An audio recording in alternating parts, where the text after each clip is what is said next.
블랙나이트 위성의 전설은 외계에서 기원한 우주선이 오랜 세월 동안 지구 궤도를 돌고 있다는 걸 말해줍니다. 말도 안 되는 소리 같죠? 하지만 수년에 걸쳐 이 이론의 지지자들은 이걸 증명할 수 있는 많은 증거들을 모았어요. 그러니 보고 직접 한번 판단해 봅시다. 1899년 유명한 과학자인 니콜라 테슬라는 콜로라도 스프링스에 있는 자신의 실험실에 거대한 탑을 만들었어요. 이 탑으로 대기 전기와 무선 에너지를 연구할 수 있었죠. 어느 날 예상치 못한 걸 발견하기 전까지 모든 게 잘 되고 있었어요. 그 탑이 인공적인 것 같은 신호를 잡기 시작했습니다.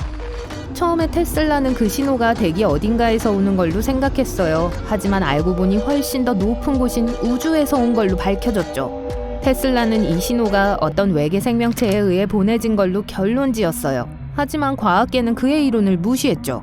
비록 테슬라의 천재성은 존중했지만 사람들은 여전히 그를 이상한 사람으로 여겼어요. 하지만 몇 년 후 테슬라의 보고서가 확인되었어요. 무선 라디오의 발명가 굴리엘모 마르코니가 비슷한 신호를 포착했어요. 그러고 나서 1927년 노르웨이의 라디오 엔지니어 요르겐 할스가 특이한 걸 발견했어요. 신호를 특정 파장으로 보냈을 때 몇 초 후에 그게 그에게 다시 돌아왔던 거죠. 처음에 그는 이게 평범한 라디오 에코일 수 있다고 생각했습니다. 짧은 전파가 지구와 성층권 사이를 튀는 건 드문 일이 아니거든요. 이 현상은 전파라고 불려요. 그러나 보통 이러한 현상은 아주 빨리 일어나요. 원래의 전송 후 약 7분의 1초 만에 발생하죠. 하지만 할스가 받은 신호는 돌아오는데 약 15초가 걸렸어요. 또 사람들이 쓰던 무선 에코와 일치하지도 않았고요. 이 현상을 목격한 사람은 엔지니어뿐만이 아니었습니다. 많은 라디오 애호가들이 이 신호를 발견하고 확인했어요.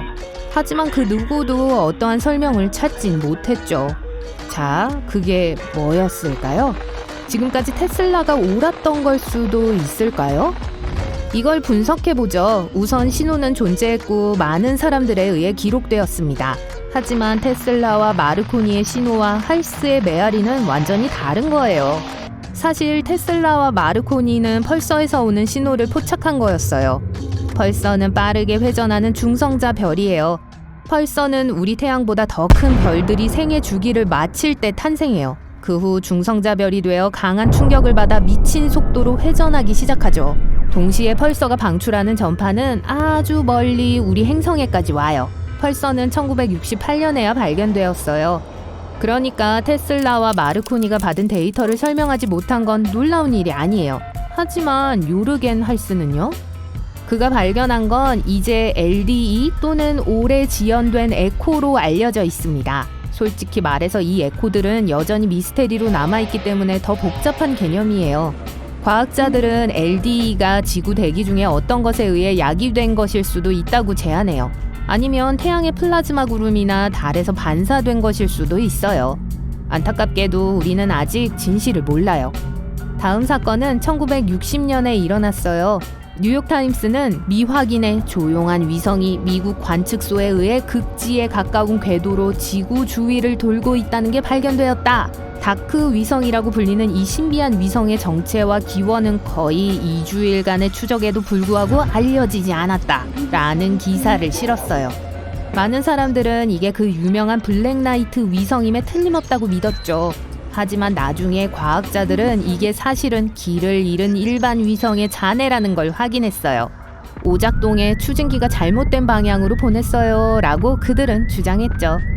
어쨌든 이 모든 이야기가 블랙나이트 위성에 대한 새로운 관심으로 이어졌습니다. 전 세계의 천문학자들이 그걸 관측했다고 주장하기 시작했어요. 모든 이상한 천체가 그 유명한 어두운 우주선이 될 수 있었죠.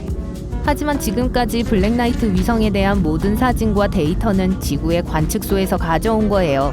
그것의 존재를 증명하거나 반증하기 위해 사람들은 궤도에 있는 목격자들이 필요했어요. 보든 쿠퍼는 조종사였고 인류 역사상 최초의 우주 비행사 중 한 명이었습니다. 1963년 그는 그 당시 미국에서 가장 긴 우주 임무인 머큐리 아틀라스 9호에 참가했어요. 비행하는 동안 그는 모듈 앞에서 외계에서 기원한 것으로 추정되는 이상한 녹색 물체를 발견했습니다. 그러고 나서 지구에 있는 승무원들에게 그것에 대해 알려주었죠. NBC 뉴스는 그 소식을 듣고 쿠퍼와 인터뷰하려고 했어요. 하지만 이상하게도 나사의 임무 기록도 쿠퍼도 이 사실에 큰 중요성을 부여하지 않는 것 같았어요. 마치 그런 일이 전혀 없었던 것처럼 말이죠. 나중에 나사의 공식적인 설명은 쿠퍼의 우주선에 전자 오작동이 있었습니다. 그게 이산화탄소의 수치를 증가시켰고 결국 쿠퍼가 환각을 보게 된 거예요. 쿠퍼는 이 버전에 동의했어요. 쿠퍼가 은퇴했을 때 외계 생명체를 찾는 것에 관심을 갖게 된 건 어쩌면 이상한 우연일지도 몰라요. 하지만 이 모든 게 사실이고 지구 궤도에 신비한 우주선이 있다고 가정하더라도 우리에게 원하는 게 뭘까요? 왜 우릴 감시하려고 할까요? 1973년 스코틀랜드의 연구원 덩칸 알라스데어 루나는 이것을 조사하기로 결심해요. 그는 노르웨이 과학자들이 수집한 LDE에 대한 모든 데이터를 모아서 그걸 연구하기 시작했어요. 갑자기 그는 코드를 숨길 수 있는 몇 가지 편차를 발견했습니다. 그는 이 데이터를 그래프로 배열했어요. 한 축은 에코 사이의 시간 지연을 의미했고 다른 축은 그 배열에서 에코의 위치를 의미했죠. 그게 점들의 집합체인 걸로 밝혀졌는데 일종의 우주 지도 같아 보였어요. 즉, 목동자리의 지도였어요. 루나는 1929년에 프랑스 천문학자들이 기록한 에코를 분석하기 시작했습니다. 다시 같은 별자리를 얻었죠. 하지만 그 별들 중 하나가 살짝 다른 곳에 있었어요. 그러자 루나는 이게 진짜로 과거의 별지도라면? 이라고 생각했습니다. 시간을 되돌린 후 루나는 마침내 전체 그림을 얻었습니다. 그는 이것이 13,000년 전의 별자리의 모습이라는 걸 발견했어요. 아마도 그들이 수천 년 동안 우리를 지켜봤을 수도 있다는 걸 의미하는 거겠죠. 1973년 루나는 영국 잡지 스페이스 플라이트와 인터뷰를 했어요. 그는 LDE에 숨겨진 라디오 메시지를 해독했다고 했죠. 여기서 시작해요. 우리의 고향은 이중성인 목동자리 엡실론이에요. 우린 태양으로부터 7개의 행성 중 6번째에 있는 행성에 살고 있고 둘 중에서 더 큰 거예요. 우리의 6번째 행성은 하나의 위성을 갖고 있어요. 4번째 행성에는 위성이 3개 있어요. 우리의 첫 번째 행성과 세 번째 행성에는 각각 하나씩 있어요. 우리의 탐사선은 지도에서는 아크투루스로 알려진 위치에 있습니다. 소름 돋았어요. 하지만 이 보고서들이 뉴욕타임스, 타임지, 그리고 다른 잘 알려진 잡지들에 실렸음에도 불구하고 아무도 이 주제를 진지하게 받아들이지 않았어요. 안타깝게도 루난의 이론은 어떤 증거로도 뒷받침되지 않았습니다. 나중에 그는 스스로 분명한 실수를 했고 그의 방법은 과학적이지 않았다고 말하며 그것을 철회했어요. 그의 말에 따르면 그는 이 신호들이 뭘 의미하는지 추측하고 있었다고 해요. 마지막으로 우리 이야기의 마지막 부분입니다. 이 사진이요. 1998년 12월 4일 인데버호는 STS-88 임무에 착수했습니다. 이것은 국제우주정거장으로의 첫 번째 임무였어요. 그러고 나서 12월 11일 나사는 지구 궤도에서 특이한 물체를 분명히 볼 수 있는 일련의 사진들을 찍어 발표했어요. 대중들은 이 사진들에 대해 바로 알게 되었습니다. 다들 그게 수년 동안 논의되어 온 블랙나이트 위성이라고 생각했어요. 100년의 추측 끝에 마침내 발견된 건가요? 하지만 여느 때와 마찬가지로 진실은 훨씬 더 별게 아닌 걸로 밝혀졌어요. 임무를 수행하는 동안 우주비행사 중 한 명이 열 덮개를 설치하고 있었어요. 하지만 코팅이 잘 고정되지 않았죠. 부러져서 날아가 버렸어요. 이 사진들은 그저 이 사건을 기록하기 위해 찍은 거예요.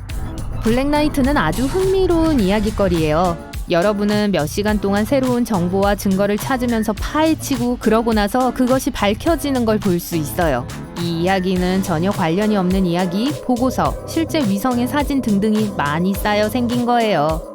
이 모든 게 하나의 일관성 없고 비논리적인 도시 전설에 섞였어요. 비논리적이지만 실로 정말 매력적이죠.